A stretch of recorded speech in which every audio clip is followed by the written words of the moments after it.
Officially on YouTube. If you're from my TikTok, hopefully you enjoy this new format. If you're from YouTube, check out my TikTok, Big.Pav. This is a new format for me. It was something that I wanted to do as of the last couple days. Fun change of pace, I think. And I think it also allows me to cover some new topics or come up with some new video ideas. So this is pretty self-explanatory. Champions League quarterfinals. What did I think from one of the best quarterfinals that I've witnessed as a football fan? I'm going to get straight into it. The first tie, the biggest one so far, Manchester City versus Real Madrid. I thought I was conflicted. I have a lot of thoughts, and I also have just dumbed down points of what I think. I'm going to start off first. I was going to start off with Manchester City. I actually recorded this before, deleted it because I wasn't happy with it. I'm going to start off with Real Madrid instead. Because I think it just goes without saying that having players like this who have been in so many different high-level scenarios is insanely important. And honestly, the person I want to give the most credit to is Carlo Ancelotti. It feels weird praising somebody for just kind of parking the bus and sitting in a low block, but I'm going to make a special mention for Carlo because to see his team that well drilled, a guy who doesn't get much praise for his kind of tactical organization of his team, to see that was unprecedented, especially again from a guy who's also more of an attacking manager, or at least kind of made his legacy that way. For him to be able to win a game like this, extremely impressive, especially with guys like Nacho starting at center back against Haaland, guys like Ferland Mendy as well, who's not super highly rated. Andriy Lunin put in a great performance. Quickly, just to talk about the penalty shootout, I thought he did great. I'm actually going to touch on that a little later, now that I think about it. But I was also criticizing Bellingham during the game, being like, why isn't this guy taking the game over? Isn't he supposed to be such a great player? I've changed my mind on that. Because, bro, this guy was basically playing as a second striker, and he was putting a shift in as part of a low block. I can't hate on a player doing his job. Why am I expecting this guy to take on 5 players and just... I don't know. I was letting the hater in me out during the game. So I was going to say something, but that's incorrect. He put in a shift today. I got to praise him for that. Aside from that, yeah, Real just got that dog in him. What can I say? The team that I really wanted to talk about, though, was Manchester City, because this is on both the players and the manager. 100%. I'm going to talk on the players first. Where's the dynamism? Where's the ability to take a player on? Where's the ability to find space? If not with your dribbling, then with your passing. There were moments in this game. I think that people, as the game went on, Real Madrid moved deeper and deeper and deeper. But in the first 30, 40 minutes, there were some gaps there that I think that could have been exploited.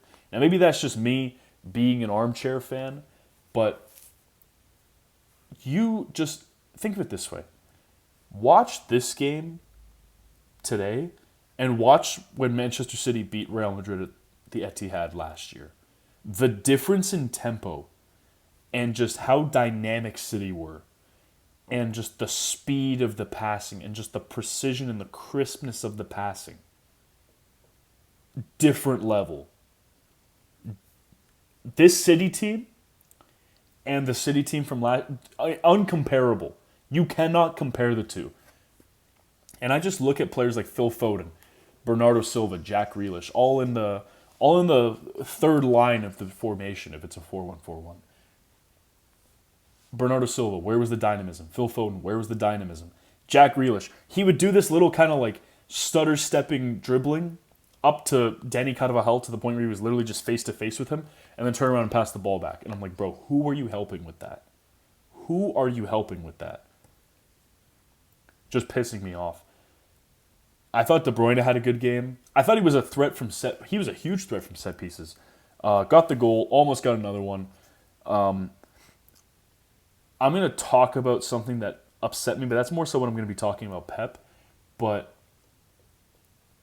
I thought Guardiola had a great game. I'm always looking out for him just because he's one of my favorite prospects in the world right now. People are going to get onto Haaland. I'm going to say this right now. I thought that Haaland had a good game, considering the sheer lack of service of any kind. That man had such little to... People seem to think like, oh, well, he missed a chance, he hit the bar. He's the only person that can take such a terrible option like that. That cross, no other elite striker is able to get to that. For him to be able to still get to that and still hit the bar and the ball drop to Bernardo Silva, I think that's commendable, truly. And when City took him off, when Pep took him off for Alvarez, I initially thought, okay, maybe they're trying to switch things up. Maybe they need a more mobile forward, somebody to give a different kind of problem to Antonio Rudiger and Nacho. No. Antonio Rudiger, by the way, what a performance. I forgot to mention him. Absolute G. Just complete geezer. Amazing. Back to the Haaland substitution. Haaland came off. Cruise control. The entire game. The rest of the game, City lost all kind of threat. So before people slander Haaland, I don't think that today's down to him. Now for Pep. Do City need more dynamic players? Yes, for sure. Jeremy Doku shows you that from today. Somebody who's willing to take those risks. The players today, far too robotic. Pep needs to change the formation. I saw Akanji sitting at the top of the box like a number 10 with Phil Foden and Kevin De Bruyne both on the pitch. And I thought to myself, Pep, it's over, buddy. Just have a back three of Diaz, Guardiola, and Walker. Have the wingers out wide and just keep one of Foden or De Bruyne or both in the midfield. And just keep them on the edge of the box like that and let them take shots. Or take a man on, then take a shot. Why? Why are you putting Akanji in the role of Stones when he's not as good as Stones? And why are we even having that role when Stones is injured 90% of the time? I just don't see it. I think Pep and City need to take a long look at themselves in the mirror for the simple fact that they did not look good in this game. They didn't look good against Arsenal. Again, compare this City team to the City of last year. The big games, City dominated. Bayern, Arsenal, Real Madrid, even Inter Milan to some extent. Those were dominant. They were their best performances of the season. Now, in the big games this season, some of their worst. Some of their least inspired, some of their most static. They need a revamp. To some capacity. To some capacity. But that's my 2 cents on that game. That was the one that I watched the most in depth. Now I'm going to talk about another game. I was double screening this one. This one made me happy. So happy. One thing, me and Mr. Tuchel, we've had our differences over the years. I wouldn't even go as far as to say that. It's just, I don't know. He has his flaws, but god damn, does Thomas Tuchel know how to put together a game plan for the big games. And I think the perfect just dual winning, restriction of space, with just the pressing and then just breaking out. Excellent. I thought Konrad Laimer was a great choice. Kimmich didn't work. Pavlovic didn't work. I thought Laimer worked for this specific game plan. The defense, resolute. De Ligt and Eric Dyer. Arsenal let Eric Dyer have a man of the match-esque performance against them.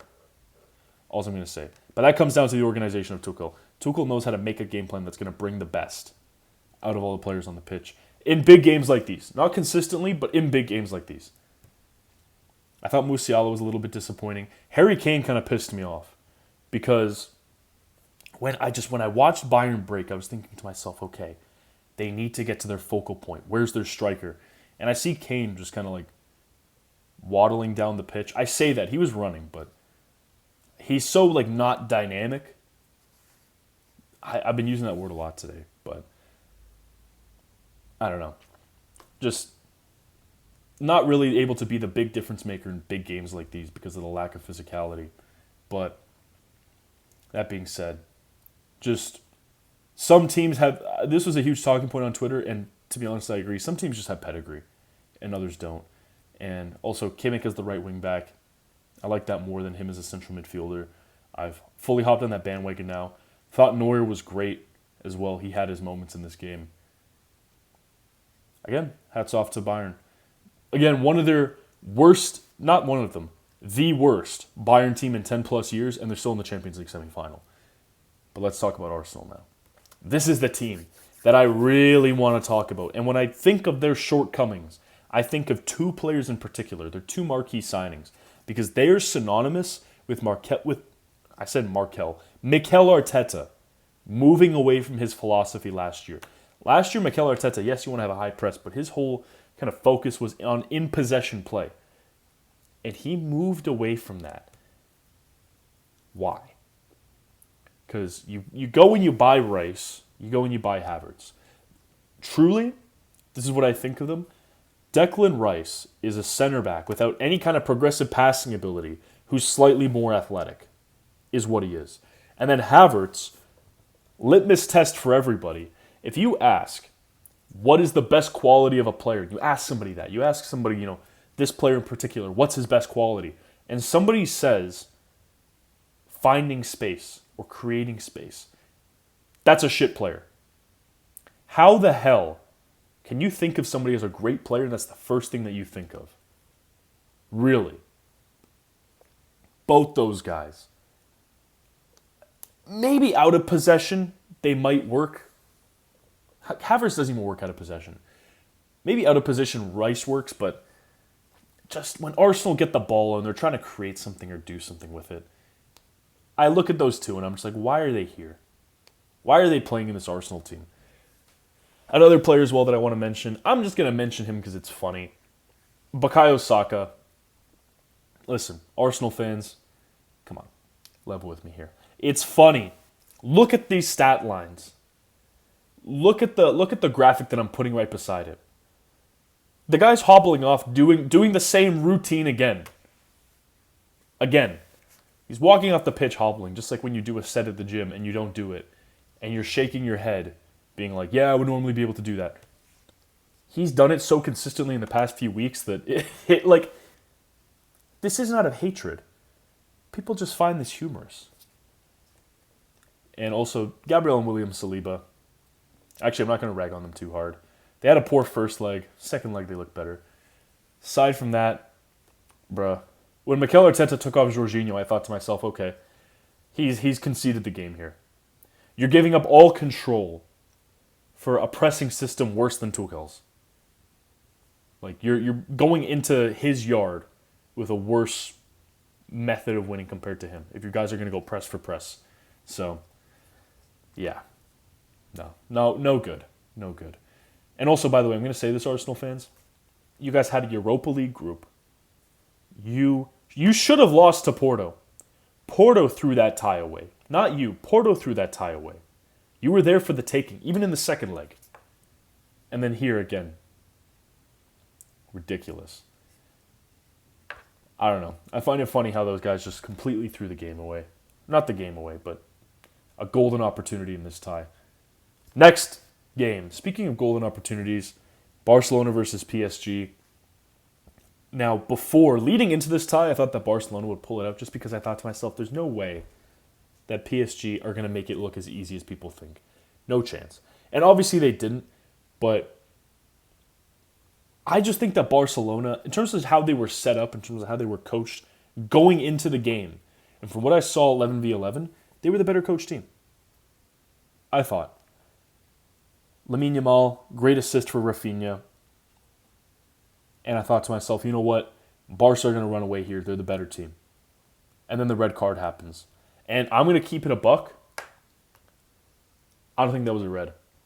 I don't think that for, again, an outside-the-box foul like that, with such little contact on the shoulder, I don't know how you can call that as a red. That monumental of a call off that little contact, I don't know if I'd be comfortable with that. Maybe it's just the fact that I haven't rewatched it again and I'm just going off what I initially saw, but I don't know. That was a little dodgy in my eyes. And then from then on, it felt inevitable. Mentally just lacked the same resolve as Real Madrid did in their tie. And I want to shout out some PSG players. Two in particular. The first one, though, I'm going to talk about, and I don't think that he's getting as much praise as he should. Bradley Barcola. I think that this guy's a great player. Whenever I've watched him this season, I'm like, okay, this guy's fast. He's able to take on the opposition. He's able to create chances. He's constantly just a thorn in opposition sides. He had issues with his final product. That's going to come. That's going to come. He's going to become, somebody capable of producing big numbers with the skill set that he has. And just look at today. Got the red card, got the assist for the first goal to kind of draw blood from Barcelona, down to 10 men. As soon as Ousmane Dembélé scored that goal, I think everybody knew that it was going one way. And credit to Bradley Barcola for that. Hey, Chelsea wanted him. I'm just putting that out there. And it pains me to see a player of that caliber perform like that in a big moment and think about how we could have had him. So, credit to him. But the next player I'm going to mention, you all know who it's going to be. The hatred that this man has in his heart is so admirable. Ousmane Dembélé. The performances that he put in over the last two legs, Hater Hall of Fame, first ballot, incredible. For you to get booed like that and for you to get... It was actually funny as well because I think there was some report that Barcelona fans threw stuff at their own team's bus thinking that it was PSG's. For you to rattle a whole fan base like that to that extent and then put in a performance, ooh, gotta respect that. Nothing but respect. Man, credit where it's due. Vitinha scored. Great little player. 2 goals as well over the 2 legs. Very impressive. Kylian Mbappe, on the other hand, completely ghosted. He got the penalty. He got the goal to seal it at the end, but he got outshone by his 2 compatriots in the front 3 today. Also, another thing as well that I'm going to add, Lucas Hernandez and especially Marquinhos, great performances. Well done. I think that PSG really benefited from not having Lucas Beraldo starting. That's just what I see. But overall, this was, I think, half kind of dodgy decisions from the referee and half Barcelona just completely capitulating. And you know what? I was thinking after the first leg, well, if Xavi's available this summer, why not have a look at him? Looking at how quickly the team deteriorated after facing adversity like that, it's stuff like that that makes you think maybe he's not ready for elite clubs. I'm saying Chelsea's an elite club. You know what I mean, though, for top jobs. But I'm going to move on to the final match from yesterday. Dortmund versus Atletico Madrid. Did I watch this game? Absolutely not. Do I have thoughts about it? Kinda. Did Atletico Madrid throw this away? Yes, they did. Do I find it... I don't even know if it's funny, that's the word. I'm just honestly surprised that one of the weaker Dortmund teams, especially in terms of the amount of young talent they have, I'm surprised that they're in the semifinals, for sure. I thought they were going to lose this tie. And again, just looking at the team, not a lot of very impressive young talent, I would say. They have guys like Brandt, who I'm a big fan of, but outside of that, Adeyemi, Ian Maatsen. I like Nico Schlotterbeck as well. Again, I'm not saying these players are bad. It's just compared to the talents from previous years, not really to the same level in my eyes. But they still pulled it off. Some great goals. Overall, home advantage got it done. And also Atletico bottled it too. Morata missing a chance. What else is new? Aside from that, yeah, Sabitzer also took this game over. Can't hate on that. Them versus PSG, it's interesting to see them rematch, especially after how things went in the group stages. And also the fact that they just recently got Sancho and Maatsen too, 2 starters. So, interested to see how that goes. But, now looking at the semifinal matchups, what do I want in the final? Boys, there's only one option. PSG versus Real Madrid. It has to happen. It has to happen. There are going to be some dodgy calls over the next couple ties because this has to happen. Kylian Mbappe versus the team that he's going to be joining. The headlines. Just drink it in. It's going to be incredible. This final has to happen. It will happen. Just imagine. Just imagine. And again, if Real Madrid win, it's Kylian Mbappe going to the team that he lost to. If it's Real Madrid losing to PSG in the final, their golden goose that's going to be joining them brings Paris their first Champions League against them. They're getting the player that beat them in the final. I can't wait. I can't wait. And also Luis Enrique as well, ex-Real Madrid and Barcelona player, coming back to face Barcelona in the final. I need that one to happen. Some dorks are going to say Dortmund versus Bayern. Be serious. All right. Those are my thoughts on the Champions League quarterfinals. Unironically, some of the best quarterfinals you will ever see. This was incredible. These were movies. I think everybody will safely say that this was one of the most, or these were two of the most exciting weeks in European football that they've witnessed in a very long time. I hope you guys enjoyed this new format. I'm going to try and do more of it. I have some video ideas as well, a little shorter, 10 to 12 minutes. But, hey, I'm going to be busier, which means I'm going to be more motivated to make these things. And I hope you guys enjoy. See you guys in the next video. I'm out.